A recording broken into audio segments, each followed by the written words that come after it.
¿Qué tal mis gamers? ¿Cómo están, señores? Hemos tenido muchas filtraciones. Ahora tenemos el día de hoy una filtración del rendimiento del Core Ultra 9 285K y su temperatura frente al i9 14900K.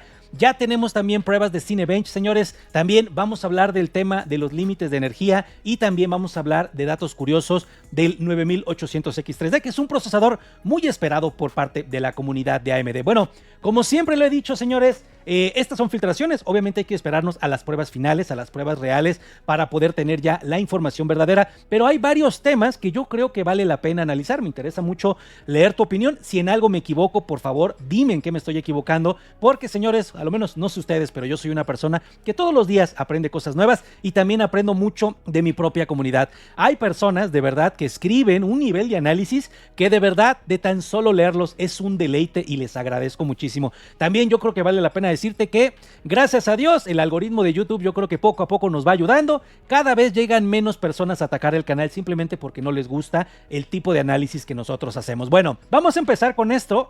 Se filtra el rendimiento, como lo dije anteriormente, del Core Ultra 9 285K. Honestamente, yo no veo el Core Ultra 9 285K como realmente una recomendación que se le pueda dar a la mayoría de usuarios. Es un procesador que va a costar alrededor de $600, pero lo primero que quiero mostrarte, y esta es una nota de Videocards, es que mostraron lo que son los Power Delivery Configurations filtrados a través de MSI. ¿Por qué vamos a mencionar esto en este video? Bueno, porque tristemente, lamentablemente, a ver, señores, yo no sé si la gente no puede entender o si mucha gente no quiere entender. Ahí te leo en los comentarios, me darás tu feedback, que es muy importante. A ver, Intel, cuando va a sacar un procesador, comparte esta información. Hizo lo mismo con generación 13, con generación 14 y ahora está haciendo lo mismo para los Core Ultra, ¿vale? Entonces, ¿qué información le da a los fabricantes? Les dice toda la información y sobre todo lo más importante, los Power Limits, lo que es el PL1, PL2, PL4, que los fabricantes en teoría deberían de respetar. Ahora, como estamos tocando ese tema, para el que sea nuevo en el canal, porque nosotros hemos criticado mucho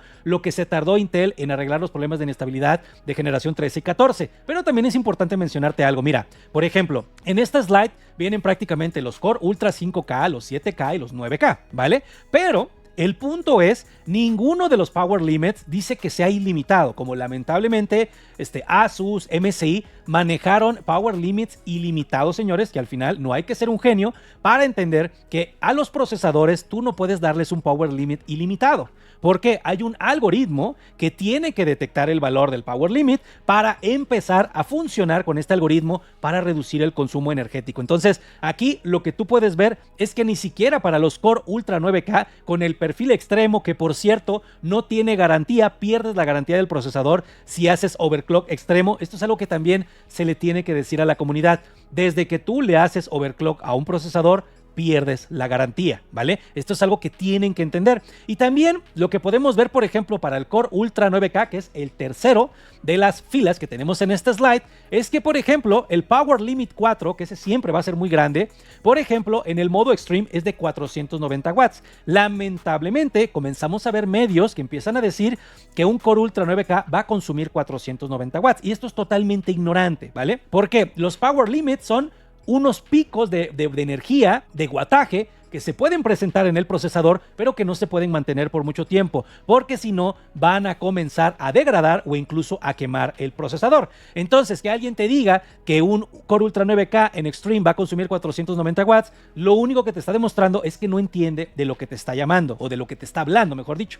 Bueno, aquí podemos ver cómo todos los Power Limits están establecidos, ¿vale? Ninguno está de manera ilimitada, ¿vale? Este fue un grave error que hicieron los fabricantes, que también sumó a la problemática de generación 13 y de generación 14 de Intel. Y ahora el mismo Intel ya tiene que generar su baseline para que los fabricantes lo respeten, porque lamentablemente anteriormente el Intel baseline como tal, por default, no lo teníamos en configuraciones de BIOS, pero ahora esto va a estar, y bueno, por eso puedes ver el perfil baseline, el perfil performance, pero obviamente está el perfil extremo, que se pierde la garantía totalmente al usarlo. Entonces, simplemente mucho cuidado con esto, y hay que entender qué significan estos parámetros. No significa que sea un consumo sostenido, eso es una barbaridad. Pero bueno, regresemos a la nota original, donde aquí te hacen una comparativa, y por eso era importante explicar el tema de los perfiles.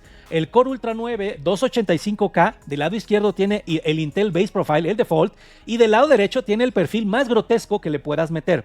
¿Qué es lo que podemos ver? Hay cosas positivas que podemos ver. Por ejemplo, la temperatura. De 64 grados en el Intel Default Profile se va a 77 grados. O sea, realmente subiría, me parece que son 13 grados de un perfil normal a un perfil con un extremo overclock, tan extremo que pierdes la garantía al usarlo. El tema del consumo energético, aquí es lo que podemos ver. No se consumen 500, 490 watts. Habrá spikes que obviamente están protegidos por las configuraciones de PL4. Pero bueno, lo que podemos ver es que el consumo va de 241 a CPU Package Power y luego a 279 watts en el CPU Package. Es decir, hay diferentes consumos, por así decirlo. Pero bueno, lo que podemos ver es que de 241 se va a 303 y de 279 se va a 349. Lamentablemente no nos indican, o al menos yo no puedo ver en este momento la información de qué actividad se está realizando. Si esto es haciendo un benchmark de Cinebench, la realidad es que hay que recordar que Cinebench es un proceso muy agresivo que consume muchos recursos, que eleva la temperatura muchísimo en los procesadores y que obviamente cuando estás haciendo overclock con Cinebench tienes que tener muchísimo cuidado de que tengas un sistema de enfriamiento adecuado. Otra de las cosas que quiero nada más hablar rapidísimo, para aquellas personas que recomiendan enfriar por aire procesadores solamente por el tema del undervolt, lo que tienen que entender es que hay spikes de energía que tienen que ser contenidos, como los que puedes ver con el PL4. Es por eso que es muy importante que tengas un sistema de enfriamiento mínimo de 360 líquido para estos procesadores. Si no, vete por opciones que no tengan overclock, que no tengan todo este tipo de cuestiones, pero lamentablemente luego me ha llegado gente a decirme, no, yo seguí una guía de tal medio que decía que lo puedo enfriar por aire, que le hago el undervolt y con esto se arregló. Cuidado, eso no es cierto. Cuando le hagas una actualización de BIOS y no tengas el cuidado necesario, muy probablemente vas a terminar degradando o incluso quemando tu procesador. Entonces, una advertencia que hago con la mejor intención para la comunidad. Bueno, cuando comparamos el 14900K versus el Core Ultra 9 285K, que lo repito, no lo veo como una solución enfocada para alguien que quiera gaming y que quiera productividad. Realmente estos procesadores están muy enfocados al tema de productividad y te repito, van a costar alrededor de $600. Bueno, ¿qué es lo que podemos ver aquí? Bueno, podemos ver una reducción del 14900K de 92 grados a 77 grados. Estos son casi 15 grados, me parece, que se están reduciendo. Es una temperatura bastante considerable, mucho menor.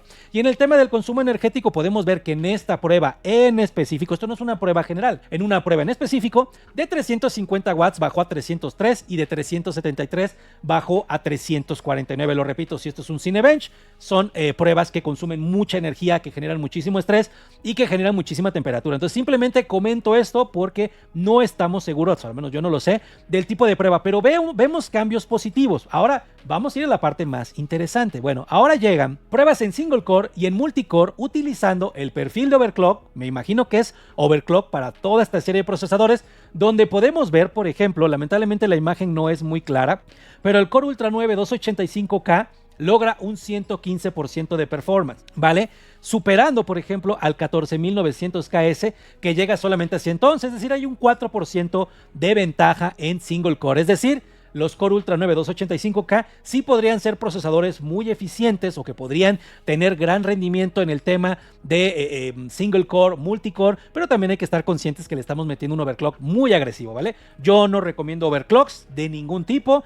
Ya si le quieres meter, métele simplemente un minor overclock que de verdad no te ponga en mayor problema con tu equipo. Bueno, cuando nos vamos al multicore es donde también aquí podemos ver que el Core Ultra 9 285K gana, pero por muy poco, sobre el Ryzen 9, me parece que es el 9950X. Realmente estamos viendo un performance similar. Obviamente habría que ver pruebas en gaming, habría que ver pruebas en productividad. Por ejemplo, estaba yo revisando, mientras más caché tienes, por ejemplo, pruebas con Cinebench se mejoran muchísimo, como pasa con el 9800X3D. Por eso es importante esperarnos a ver las pruebas finales. Ahora, vamos a irnos al tema rapidito de igual filtración de MSI del 9800X3D. ¿Por qué hablamos mucho de este procesador? Porque su anterior hermanito de generación, el 7800X3D, está prácticamente agotado. Pasó de costar $370 a $450 porque lamentablemente Ryzen 9000 pues no se volvió una alternativa que le gustara a la comunidad de AMD y lo que han preferido es quedarse con el 7800X3D. Entonces, cuando hablamos del performance en Cinebench, del incremento,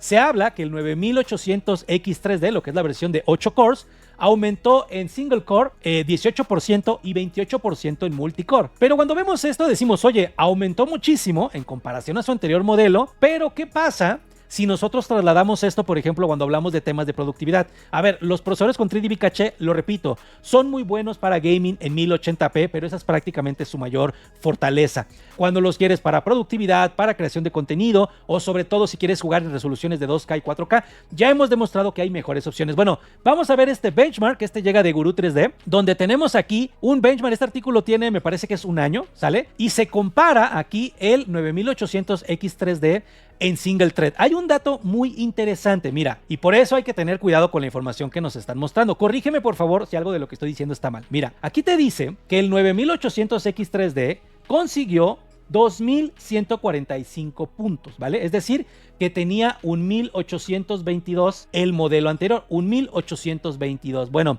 aquí lo que vemos es que da un 1785 la prueba que hizo Guru 3D con el 7800X3D, un valor aproximado. Bueno, ¿qué pasa si a un 1785 le aumento el 18%? Me va a llevar, y aquí está el calculito, mira, nos va a llevar a 2106. Es decir, el upgrade que vamos a ver en single core de un 9800X3D, que estaría en 2100, prácticamente estaríamos hablando que el nuevo procesador 9800X3D en single core, tomando el porcentaje de update o de upgrade que está dando la filtración de MSI, estaríamos hablando del rendimiento en single core de un 13700K, o un procesador prácticamente pues de anterior generación, porque el 14700K creo que le aumentaron cores, me parece, porque hubo un cambio a nivel conteo de núcleos, por así decirlo.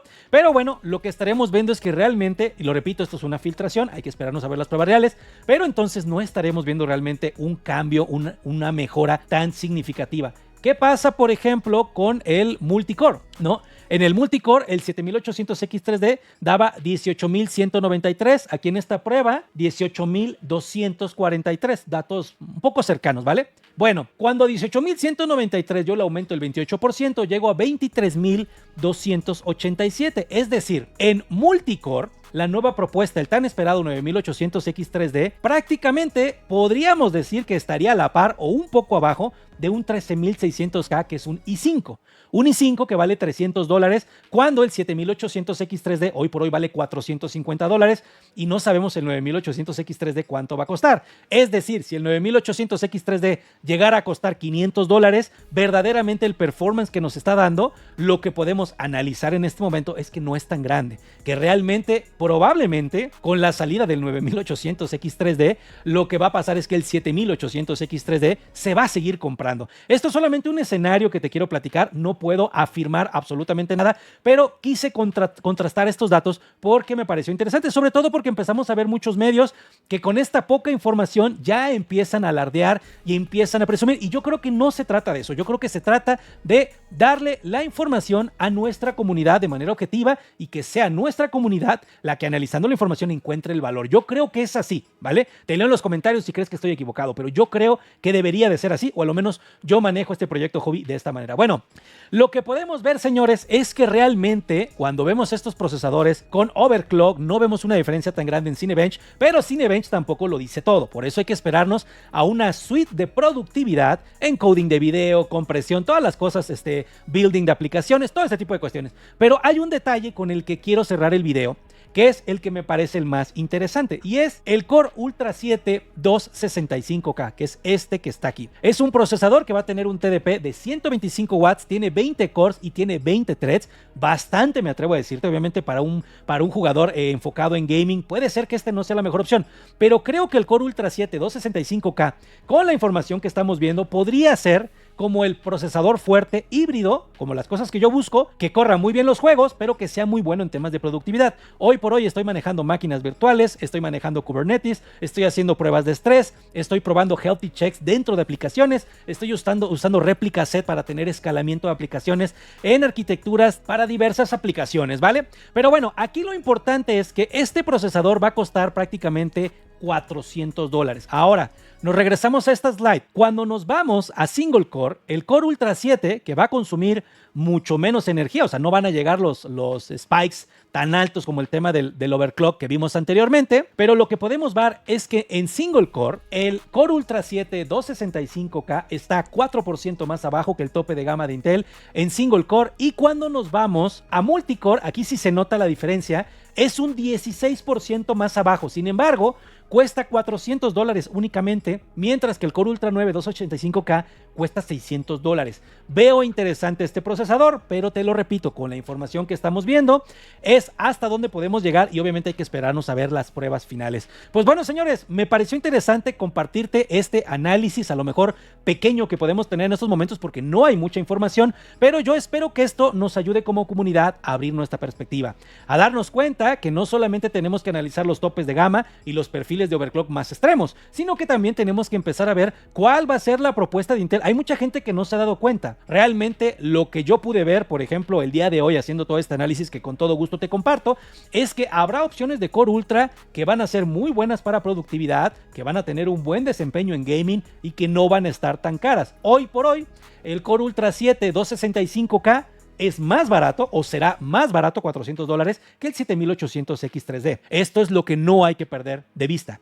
Bueno, señores, espero que este video les haya gustado. Nos vemos hasta la próxima.